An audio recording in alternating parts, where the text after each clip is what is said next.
Con nosotros el compañero Enrique Beteta, quien es viceministro de Salud.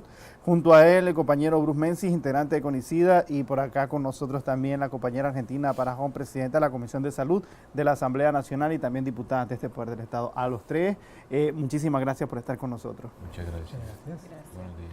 Bueno, y un proceso de conversación a través del cual podamos entender, y quisiera empezar con el compañero Beteta, para entender un poquito lo que ha implicado la articulación interinstitucional para garantizar precisamente la restitución de los derechos de las personas que viven con VIH.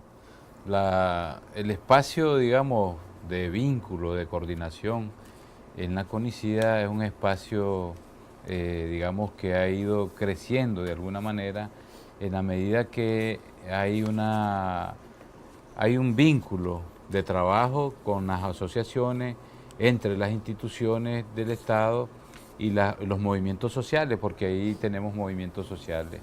Hay organizaciones como por ejemplo los hermanos por cuenta propia, que son parte precisamente de la CONICIDA. Tenemos al movimiento comunal, que es, digamos, un actor importante dentro de la CONICIDA. Y está, por ejemplo, Profamilia también, que es una organización o una institución que trabaja desde el ámbito privado, si se puede decir así, en atención a los pacientes.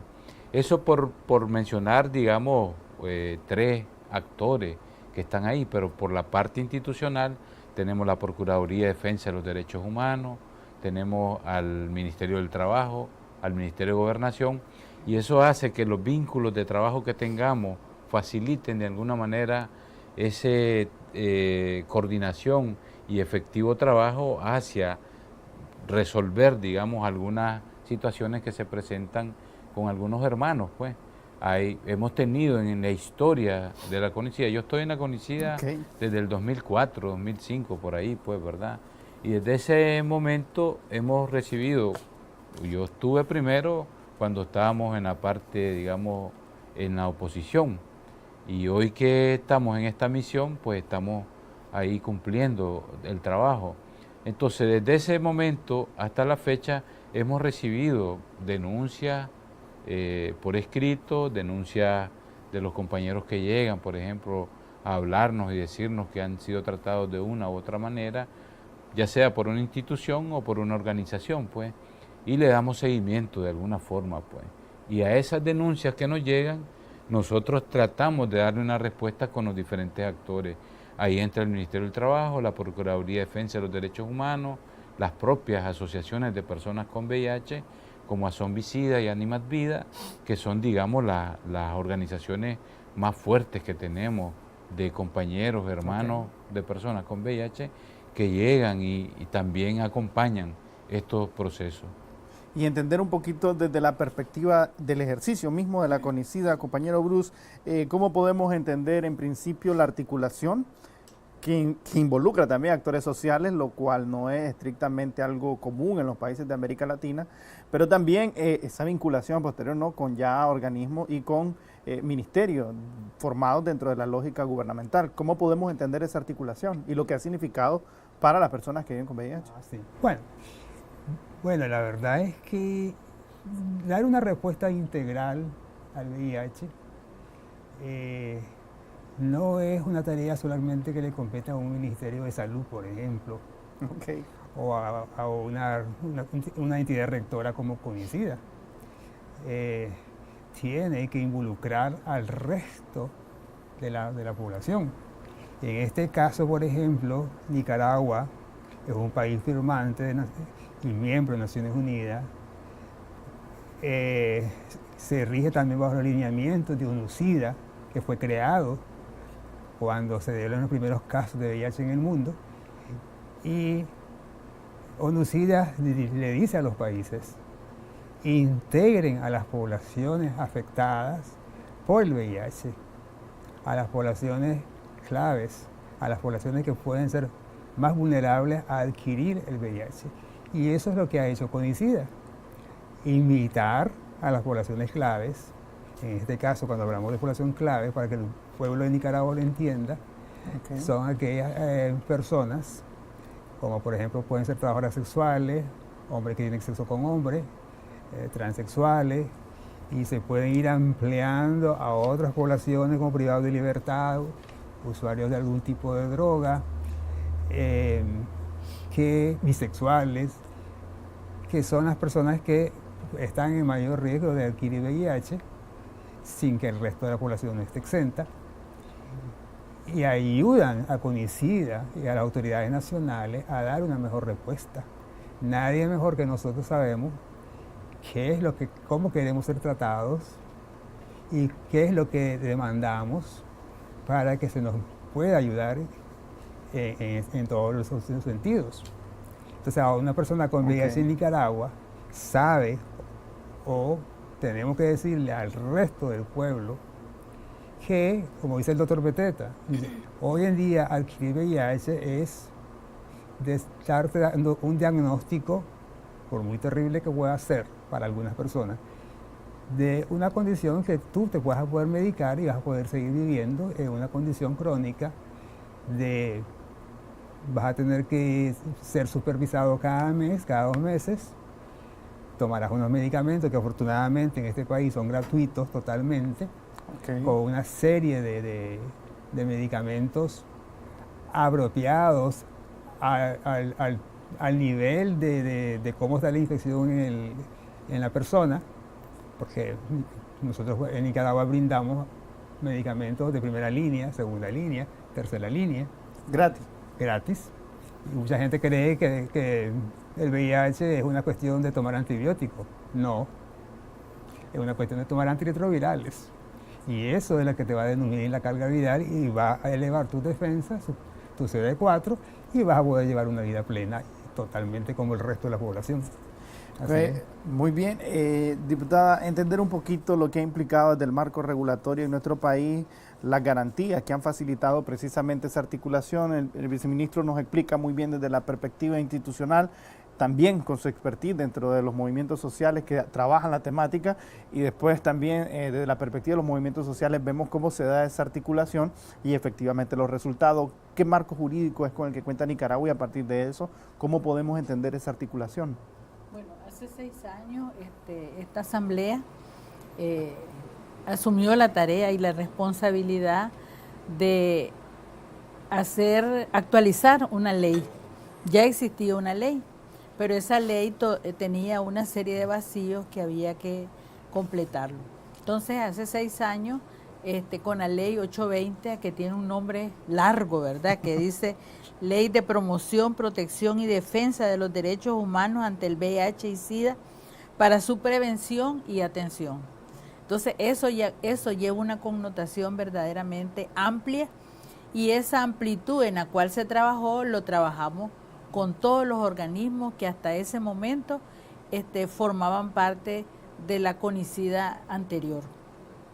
Nosotros tuvimos la oportunidad con el Ministerio de Salud de no quedarnos aquí en asamblea preparando esa ley y trabajando esa ley y elaborando esa ley. Se hizo una consulta por todo el país, con todos los departamentos, donde el Ministerio de Salud jugó, a través de los CILAI, jugó un papel importante en organizar a la población alrededor de hacer una consulta amplia. Y en ese sentido, entonces, tenemos la ley 820, con ese nombre grandotote que tenemos, y a través de ella, el capítulo 6 nos dice cómo debe actuar la CONICIDA. Y en ese momento que se hizo la discusión, fue también la población, los pacientes, el personal de salud, la comunidad en general, la que nos dijo cómo debería de ser la organización de la CONICIDA. Y producto de eso es que, teniendo como eje central la articulación, nosotros hemos venido trabajando. Somos miembros, la Asamblea Nacional, a través de la Comisión de Salud, forma parte de la CONICIDA, de tal manera que nosotros constantemente estamos en reuniones con esta instancia, pero también a veces ellos, haciendo coordinaciones, nos vienen a informar, a actualizar de qué tanto la ley todavía es pertinente en relación a lo elaborado hace 6 años. Y sin duda alguna también procesos de transformaciones, compañero Enrique, Viceministro, entender un poquito lo que implica para el personal de salud, es decir, para el ministerio. Usted me planteaba muy bien un antes durante los gobiernos neoliberales y una ahora con el gobierno de reconciliación y unidad nacional. En principio, trabajo de sensibilización, trabajo de información y lo que ha significado desde las y los servidores públicos del Ministerio de la Salud. Nosotros tenemos un flujo de trabajadores, ya sea hermanos médicos, enfermeras, auxiliares, que se están, digamos, actualizando. Hay hermanos que se jubilan, ¿verdad?, tanto de los diferentes perfiles, y nosotros necesitamos actualizarlo. En esa actualización nosotros estamos, lo que la diputada Parajón menciona, es cierto, aquí hubo una consulta importante a todos los diferentes sectores alrededor de la ley 820, pero también han salido otras herramientas, por ejemplo, la resolución 671, que es una resolución que va encaminada, digamos, a facilitar, a evitar la discriminación o el rechazo a los hermanos que llegan a las unidades de salud. Dice la 671 que se debe, por ejemplo, si a mi unidad de salud, que es hospitalaria y que necesita que esté, digamos, internar a un hermano trans, ¿verdad? Necesitamos internar a una hermana trans, debe de ponerse en su expediente el nombre como socialmente es conocido. Y además, trans. Sí, a la trans. Okay. Por ejemplo, si yo soy trans y llego al hospital en Infonseca y me hospitalizan y a mí me dicen Shakira, en mi expediente debe aparecer mi nombre socialmente conocido. Shakira. Sí, Shakira. Y además tener también su identidad, digamos, biológica, pues, o la que legalmente está establecida por el Consejo Supremo Electoral.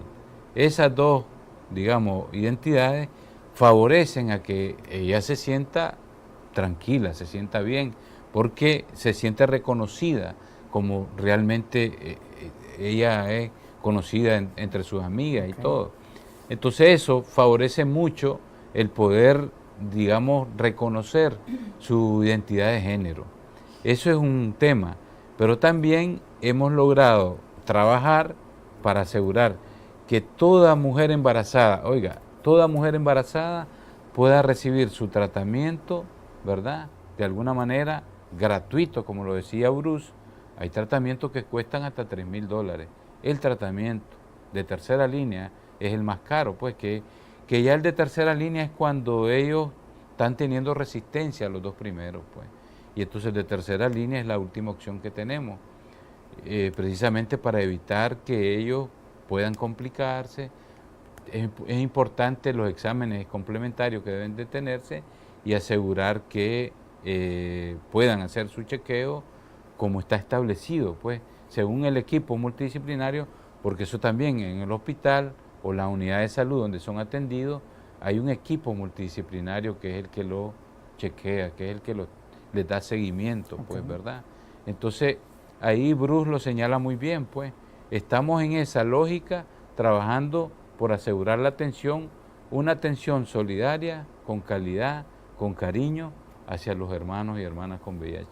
Compañero Bruce, entender un poquito lo que implica, y voy a mencionar una palabra que, hace 10 años, 15 años era bastante común, estigmatización sobre las personas que viven con VIH, es decir, cómo se ha trabajado, ahora vemos en nuestra sociedad que hay una aceptación y también un entendimiento mayor de parte de la población, quizás por ese trabajo arduo que se ha hecho de sensibilización, pero también ya vemos una naturalización acerca de estos conceptos en nuestra sociedad y también de las personas. ¿Cómo se ha trabajado esa perspectiva y esa realidad del estigma?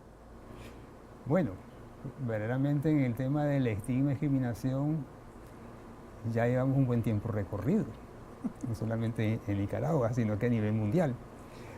Y afortunadamente ya no estamos en un escenario de los 80, ya hemos avanzado bastante. Ya el tema del estigma y discriminación, por eso no deja de ser un poquito todavía complejo. Hoy en día, por ejemplo, a nivel institucional o a nivel de la atención a las personas, eso ha disminuido bastante. Eso se ha prácticamente bastante erradicado. Sí persiste una discriminación por ignorancia, por falta de educación, a nivel comunitario, a nivel familiar, a nivel de relaciones personales. Okay. Pueden ser entre amistades, entre mis compañeros de la universidad, mis compañeros de trabajo. O sea, ser diagnosticado con VIH es plantearse, uno, no tanto qué hago, sino a quién se lo diré, a quién voy a confiarle mi diagnóstico. Porque es individual el resultado, me lo dan a mí, no tienen derecho a dárselo a nadie más. Okay. Entonces yo soy el dueño de ese diagnóstico de manera inicial. Entonces yo me tengo que plantear a quién se lo digo, a mis padres, a mis hermanos, a mis primos, a mis compañeros de universidad, de trabajo. Entonces el paciente, la persona diagnosticada, entra en ese dilema. Sabe que en la sociedad hay personas que le van a dar todo tipo de apoyo, moral, psicológico, no va a cambiar nada, y van a haber otras personas que sí van a hacer reproches y le van a intentar agredir o discriminar. Entonces está ese balance. Nosotros siempre decimos a nivel de consejería en las asociaciones que las personas es una decisión personal, que ellos tienen que valorar exactamente cuál es su entorno familiar, comunitario, de amistades, y a quién se lo pueden decir, a quién se lo pueden confiar. No todo el mundo es monedita de oro de uno, no todo el mundo es angelito, y no puedes esperar que todo el mundo reaccione de manera solidaria. O por lo menos de forma comprensiva. Exactamente. Pero yo siempre he dicho, ¿no?, con que una o dos personas de todo ese universo que tú conoces sea el que te dé el apoyo, basta. Y son casos que verdaderamente son situaciones en la vida que uno realmente se da cuenta quiénes son tus amigos y desafortunadamente no se da cuenta quién es tu familia, para bien o para mal. Pero esa es la realidad verdaderamente. Y el VIH es una infección, una enfermedad del mundo real. No es del mundo irreal. Si los países miran el VIH como algo irreal, entonces ahí sí es el acabose. Los países tienen que tener claro, las sociedades tienen que tener claro que a quienes son los que más probabilidades tienen de que se van a infectar, y a esas son las personas que tenemos que atenderlas, medicarlas y tratarlas. Sale más barato para los países medicar a las personas que no hacer nada.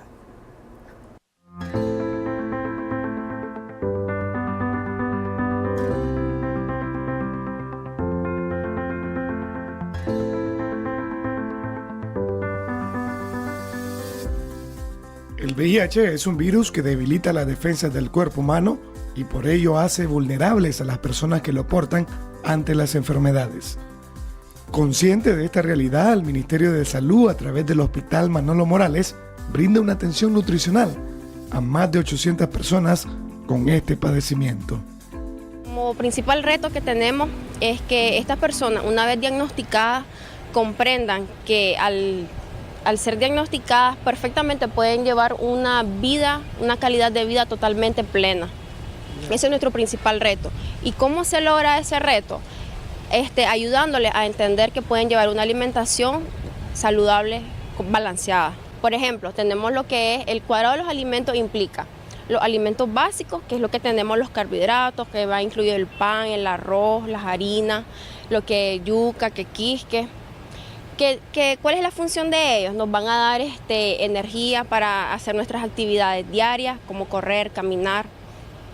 Después tenemos los alimentos formadores, que ahí va incluido lo que son las proteínas, tenemos los frijoles. Junto al cuidado médico y psicológico, la consejería nutricional forma parte esencial de la atención que brinda el personal de salud del Hospital Manolo Morales.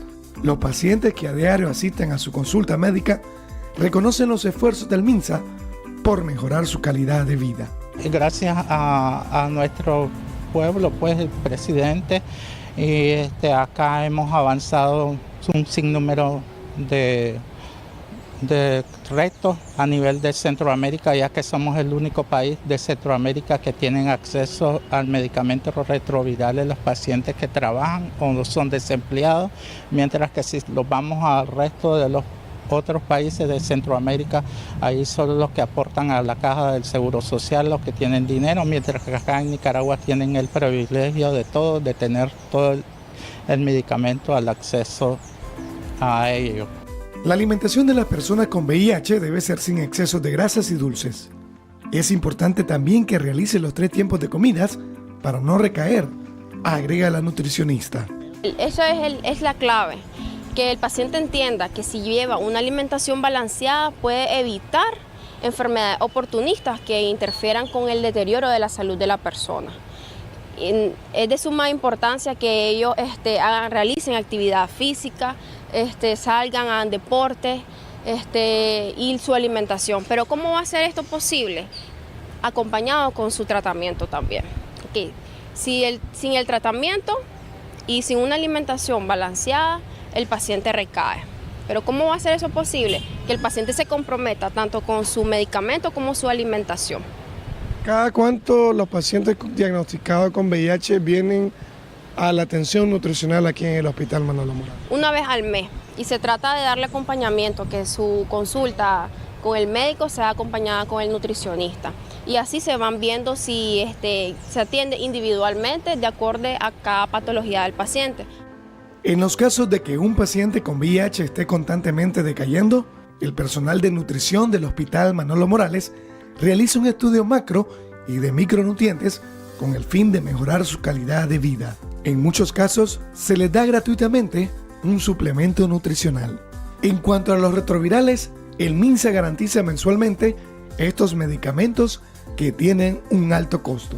Ya tenemos acá en Nicaragua del 2016 la Atripla, que es una sola pastilla, el cual pues tenemos la dicha, como le digo, pues que todos tienen acceso a eso, que es una sola pastilla, no es en tiempo atrás que tomaban 6, 8 pastillas, sino que ahora en día pues se le aplica solo una pastilla, el cual pues ya tienen acceso a ese medicamento y tienen que venir una vez al mes a traer su medicamento. El medicamento y la buena alimentación debe ir acompañado con el debido descanso, agregan los expertos. Es recomendable que el paciente con VIH duerma entre 8 a 10 horas.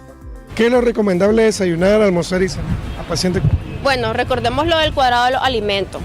Si la persona consume un alimento de cada grupo, perfectamente está llevando una alimentación balanceada. Por ejemplo, un ejemplo de un desayuno. Un desayuno, un huevo revuelto con su tomate, con su cebolla, su chiltoma, su gallo pinto. Tratar de no añadirle aceite. Recordemos que cuando hacemos el arroz le agregamos aceite, cuando venimos hacemos los frijoles le agregamos más. Entonces cuando hagamos el gallo pinto no agregarle más aceite. Su rodaja de pan puede ser pan integral y su cereal sería un desayuno perfecto. ¿En el almuerzo? En el almuerzo igual puede ser un arroz, puede ser sus verduras, su ensalada a libre demanda, tratar de no utilizar condimentos, que sea lo más natural posible, su cebolla, su chiltoma, su sal añadida, nada de condimentos extra. Alguna bebida, algún refresco que sea de una temporada de fruta sin agregarles tanto azúcares. Gracias a la buena gestión del gobierno del presidente Daniel Ortega, los pacientes con VIH en los últimos años han mejorado su nivel de vida. Este gobierno también desarrolla estrategias para disminuir la transmisión vertical, promoviendo las pruebas de VIH en las mujeres embarazadas y población en general.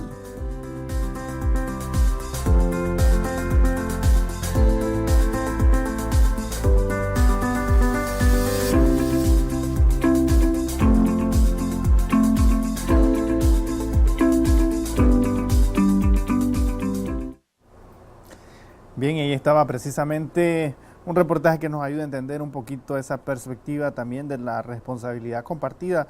Diputada Barahón, entender también esa perspectiva dentro de la dinámica del paciente y el acompañamiento que tiene que dar el Ministerio de Salud, las entidades involucradas, las organizaciones sociales, pero también esa responsabilidad compartida. ¿Cómo entendemos eso a partir de este reportaje pues, que hemos entendido? Bueno, la ley 820 nos dejó organizada por decir así, todo el quehacer alrededor de este problema de salud. Y el ministerio hizo su propio reglamento vinculado con estos esfuerzos que se hicieron al elaborar la ley. De tal manera que de los principios éticos que tiene la 820, la ley 820, 15 ítems tiene ese artículo tercero, pero de los 15, 10 están vinculados precisamente con un abordaje solidario a este problema de salud, de tal manera que está planteado el acceso universal, de tal manera que toda la población, más este año que hemos venido hablando del acceso universal, donde esté el paciente, tiene digamos, su derecho de ser atendido con este problema de salud. La calidad y la calidez cuando se le atiende es un principio que debe regir el esfuerzo alrededor de este problema de salud. La complementariedad, porque realmente ese es un esfuerzo complementario en atender, porque no todos lo puede hacer el ministerio. Al inicio él decía, solo el Ministerio de Salud no lo podría hacer. Entonces tenemos que hacer esfuerzos todos los sectores para asegurarlo. La confidencialidad. Esto ha regido mucho el esfuerzo de los trabajadores de la salud, de los familiares, pero también de toda la población en general, y ellos reclaman eso como un derecho, su confidencialidad ante su problema. Y sobre eso hay que tener mucho cuidado. La equidad. Un abordaje integral del problema de salud, el abordaje que le hicimos ahorita a saber cómo se tiene que alimentar. Ese es parte de un abordaje integral de la atención, los efectos psicológicos que puede tener este problema de salud. Por otro lado, el interés superior de la niña, el niño y el adolescente. O sea, aquí ellos también tienen derecho y pueden hacerlo a través de sus tutores, pero si ningún tutor se hace cargo de ellos, el Estado tiene las instancias donde debe acudirse para poder atender este problema. Y por último, pues la multisectorialidad, la no discriminación y la solidaridad como un principio ético rigen todos estos esfuerzos que en el país se han venido haciendo alrededor de este problema de salud. Bruce, pues, estábamos presentando precisamente, proyectando ese reportaje, una conversación bastante interesante a partir de lo que implica el tratamiento antirretroviral y cuyos costos, pues la tercera línea llegan a los $3,000. Este es un medicamento que reciben de forma gratuita, pero que también ha conllevado una lucha, ¿no? Es decir, más o menos podrías ayudarnos a entender lo que significa para una perspectiva de Nicaragua en la región con respecto a los tratamientos y su accesibilidad. Aquí oficialmente en Nicaragua se accede a la terapia antirretroviral a partir del 2013, puede decir, cuando se le comienza ya a brindar el tratamiento a la población. Lo que hace un poquito más complejo el medicar a una persona con VIH es que no todos tomamos lo mismo. Okay. Si fuera más fácil si todos usamos ese frasco y ese frasco fuera parejo para todo el mundo. Eso facilitaría mucho la compra, la distribución, la toma, todo. Pero no es así. Y entonces se ha ido avanzando de manera farmacológica en hacer que las terapias hoy en día no sean tan agresivas para la población. Cuando yo inicié, por ejemplo, las fórmulas eran altamente nocivas y altamente tenían complicaciones. Tenía que tomármelas 2 horas antes de comer o tenía que ser 2 horas después de comer. Había una que era que no lo podía comer con nada grasoso, ¿no? O sea, yo no podía comer una catamari y tomarme esa pastilla, porque me iba a hacer daño. O tenías que tomarte 2 litros de agua con esa pastilla, que te llenabas el estómago de agua y aquello te dolía 1 hora después, aquella agua. Tabletas? Y eran un montón de tabletas. O sea, que yo me acuerdo que el famoso Indinavir, habían que tomar 4, eran 2 cada 8 horas. Entonces las tomas de las 2 de la mañana era levantarse esa hora a tomártelas y con aquella enorme cantidad de agua. O sea, que eran terribles aquella medicación. Me acuerdo una que había que disolverla en agua que parecía un Alka-Seltzer y era amargo, espantosa. O la famosa Serid, que es la que me afectó a mí porque me dio lipodistrofia. Entonces, era una complicación tremenda. Afortunadamente eso se ha ido mejorando y se han ido perfeccionando las fórmulas. Tanto es así que ahora, hoy, una persona diagnosticada, tú por ejemplo, si mañana te dicen tengo VIH, ¿qué es lo que te va a recetar el doctor? Una pastilla que te la vas a tomar antes de acostarte. Es una dosis única del día. La pastilla lleva 3 componentes en una sola pastilla, porque eso se ha avanzado hoy en día, que hoy yo puedo poner 3 componentes en una sola pastilla. Antes, esos 3 componentes representaban 3 frascos diferentes. Entonces, el paciente necesitaba salir con una bolsa del hospital, porque ahí iban todos los frascos con diferentes componentes. La muidina por un lado, la cedibudina por otro lado, y esto por otro lado. Pero ahora todos esos componentes los pueden poner en una sola pastilla, una toma diaria. Y así se ha mejorado. ¿Qué complica todo esto? Sí, conseguir que tú esa pastilla diaria te la tomes. La disciplina. Porque tú puedes llegar a retirarlo, pero no significa que te lo tomas. Entonces, ese es el quiz de la cuestión hoy en día, que está a toda la población que tiene VIH para que lo puedan retirar y lo puedan tomar. ¿Qué es el problema? La responsabilidad personal. Es mi responsabilidad, y la ley lo tiene, ¿eh? Entre mis deberes está yo tomar el medicamento. Ok. ¿Entiendes? Entonces, esa parte es lo que hay que trabajar bastante con las personas. La consejería preterapia y el acompañamiento durante 3, 4, 6 meses con las personas para lograr la adherencia. Esa es la palabra clave. Si no conseguimos incrementar la adherencia, puede que vamos a tener serios problemas porque las personas van a desarrollar resistencia, y es lo que estamos diciendo. Paso de primera línea a segunda línea, y si sigo en las mismas llegaré a tercera línea, y llegará un momento que la tercera línea tampoco soy adherente. Voy a llegar a VIH avanzado, o como decíamos antes, voy a llegar a la etapa SIDA y voy a fallecer. Y lo más triste es ver a una persona con 20 años, con 25 años, fallecer por algo porque él no tenía por qué morir. Precisamente por el acceso a los tratamientos antirretrovirales. Doctor, ¿cómo se trata esta perspectiva desde la perspectiva de la población migrante, es decir, Nicaragua, pues con flujos migratorios que van nicaragüenses hacia Costa Rica, hacia Panamá, y el acceso, ¿no?, a los retrovirales? Porque eso es muy importante, ustedes lo mencionaban durante la pausa, Nicaragua es el único país de Centroamérica en el que esto es gratuito, es decir, Sí. ¿cómo se da ese acompañamiento? Bueno, nosotros, voy a explicar, por ejemplo, el antecedente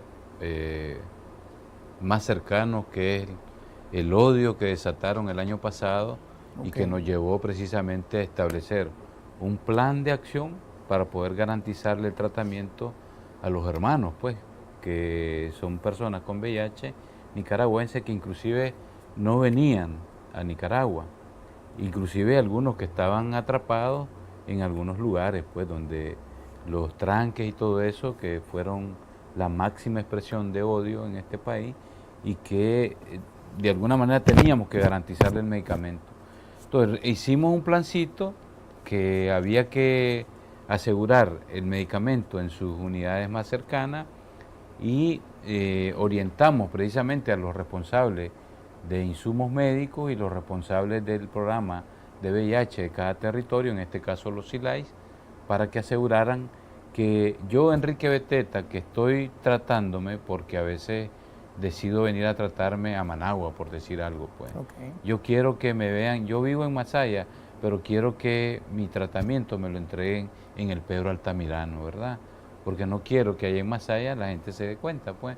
Es un poco lo que decían por acá de la parte ética, ¿verdad? Entonces, ese medicamento se me entregaba Entonces, cuando se dio la situación del año pasado, entonces llamamos a las unidades de salud y les dijimos, si los compañeros están asistiendo, pueden asistir ahí a cualquier unidad más cercana, que asistan. Entonces, el hospital de Masaya accedió a atender a todos los compañeros que se estaban atendiendo en el Pedro Altamirano, por ejemplo. Y no hubo ningún problema, pues. Es más, ahora eso quedó ya establecido, que ahí llegan a retirar su medicamento, pues. Pues nos facilitó de alguna manera el hecho de poder entregarle su insumo, su tratamiento en esa unidad que es más cercana, pues, al lugar donde viven.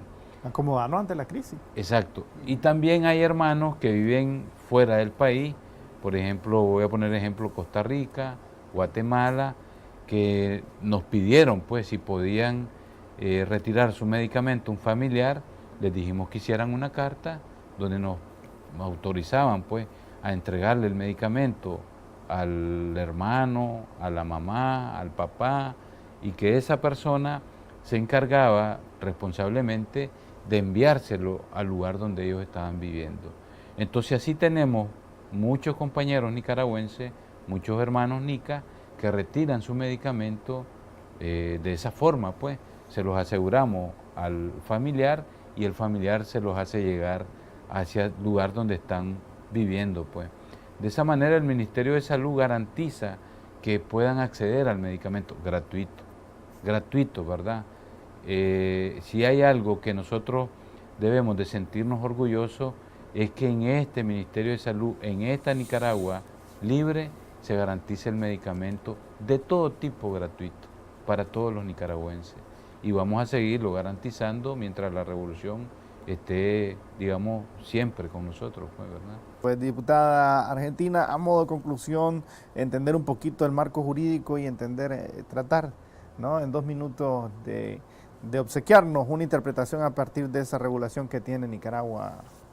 Bueno, el capítulo 5 de la ley especifica verdaderamente la responsabilidad tanto institucional, pública y privada, porque no solo rige a las instituciones públicas, también a las privadas, ante el VIH, y hay 2 artículos que hay que señalar importantes. La atención que debe ser, el artículo 18 dice que debe ser una atención humanizada, y el artículo 21 debe asegurar, debe garantizar atención a la población vulnerable, por eso hay programas dirigidos a esos grupos vulnerables. Y en segundo lugar, el capítulo 4 habla específicamente de los derechos y de los deberes de las personas con VIH y SIDA, de tal manera que el artículo 13 y el artículo 14 tiene toda la información precisamente para aplicar en relación a los deberes y los derechos la ley, porque la ley tiene también un capítulo que se llama de aplicación de la ley, donde aparecen las sanciones tanto administrativas como penales que pueden dirigirse a los que incumplen la ley. Entonces, esos son quizás los 2 artículos que nosotros podemos señalar en esta línea. Está todo establecido. Bruce, en entender un poquito cuando empezamos nuestro programa y el tema que nos acompaña, familiares, ¿no? Es decir, círculos sociales más cerrados, más pequeños, y que también tienen más incidencia en las personas, pues, que tienen o que viven con VIH. ¿Cómo podemos entender los logros, avances, los procesos de involucrar a estos núcleos familiares y qué tanto se ha avanzado en nuestro país en esta materia? Mira, desde las asociaciones, por ejemplo, hemos trabajado ese tema, no de hoy, sino de siempre, porque esa es una parte del quehacer de una asociación de personas con VIH. Involucrar a la familia, pero yo siempre digo a la familia que se pueda, porque no podemos obligarles. Sí, pues hemos intervenido en hablar y llevarles brochures, conversar con ellos y decirles que cuando un familiar ha adquirido VIH, es una condición que no se pasa, no es un contagio. Yo no me voy a contagiar por estar sentado a la hora de la diputada Parajón. Ella no lo va a adquirir así. Entonces hay que educar, esa es la palabra clave. Informar, decirles que no es por compartir vasos, ni tazas, ni baños, ni ni nada. Y que esos son los momentos en que más apoyo necesita la persona. Hemos visto que hay muchas personas con VIH, no vamos a decir que es lo contrario, que tienen el apoyo familiar. Y esos son los que se les puede decir felicidades. Me rindo el sombrero ante ustedes porque y yo los he visto en los hospitales. Ahí está la mamá, ahí está la abuela, ahí está la tía, está la hermana, está el hermano acompañándolas en las camas. Y yo he sido testigo de eso, yo lo he visto. Entonces no se puede generalizar y decir que toda la familia, no es verdad, no es verdad. En mi caso no fue verdad y conozco muchos que no ha sido verdad. Pero también hay que decir que sí han habido casos, por supuesto, que el primer maltrato fue de familia. Y también hay que señalar familiares y familiares. A mis compañeros me han dicho, es que mi mamá me apoya al 100%, pero mi hermano es el que siempre está encima de mí diciéndome cosas o haciéndome cosas. Y yo le digo, a ver, para ti, ¿qué es más importante? ¿Tu hermano o tu mamá? A mi mamá, bueno, pues entonces mira, algún día tu hermano va a entrar en razón. Pero mientras tanto, mientras tú tengas el apoyo de tu mamá, que es lo que vale, es la que te parió, eso es lo que cuenta, ¿no? Entonces, realmente, y uno todos los días, uno brinda una consejería en este tema, una atención en este tema. La divulgación y la parte familiar. ¿Qué hago con mi familia? Estúdiala, nadie mejor que tú sabe en qué familia naciste, con quiénes estás viviendo, qué piensan, porque si yo estoy oyendo a mi papá siempre hablar de los cochones, de los homosexuales, y de esto, y habla de esa manera, y yo lo soy, hombre, ya me estoy dando cuenta cómo piensa mi papá, ¿verdad? Exacto. Y encima le digo que tengo VIH, es para que el Señor le dé un infarto, o me tire a la calle. Entonces, no es fácil, no estamos lidiando con cosas por fáciles. Esa construcción patriarcal que a veces existe no estamos en nuestra lidiando sociedad. con cosas fáciles y eso no se va a conseguir por medio de un decreto del gobierno. El gobierno puede decretar en las familias, son relaciones de familia. Entonces, invadir ese ámbito hay que entrar con mucho cuidado. Las asociaciones hemos podido hacerlo primero con la persona, después si llega acompañado con la hermana o el hermano. Y por ahí con cuidado, intentando trabajar ese tema. Pero claro, nosotros tenemos capacidad para llegar hasta cierto punto de persona. Mire tú que nosotros recorrimos, por ejemplo, yo pertenezco al Comité Monitoreo del MSP de Nicaragua. Cuando visitamos los ILAIS, donde han tenido una ayuda de organizaciones, de poblaciones con VIH, poblaciones clave, están más avanzados en estos temas que en otros que no han tenido ese apoyo. Y entonces esa parte es la que hay que seguir trabajando con ellos para unificar el país y que todos vean, porque muchas veces, si la ayuda no te la da tu familia, pero te lo puede dar la enfermera. Por ejemplo, en mi caso, yo he tenido una gran ayuda de los médicos, de las enfermeras. No toda ha sido mi familia o mis amistades. No, también doctores, doctoras, enfermeras, que siempre han tenido esa palabra amable, ese trato, ese cariño, esa atención. Y uno dice, wow, verdaderamente te dan ganas de tomarte el medicamento, de llegar a tu cita, porque estás viendo que tenés un soporte.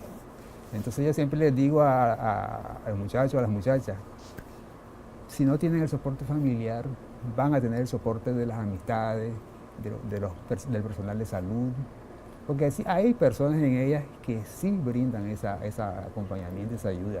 No solamente en el tema de VIH, lo hemos visto en tuberculosis, hemos visto en malaria, cómo se preocupan de que el paciente se tome el medicamento y se cure. Afortunadamente el VIH es crónico y es largo. Y sin duda alguna, muchas conquistas alcanzadas en este sentido. Viceministro, compañero Beteta, a modo de conclusión, sus palabras sobre este tema. No, bueno, tenemos que seguir trabajando con las asociaciones, tenemos que seguir trabajando con las instituciones.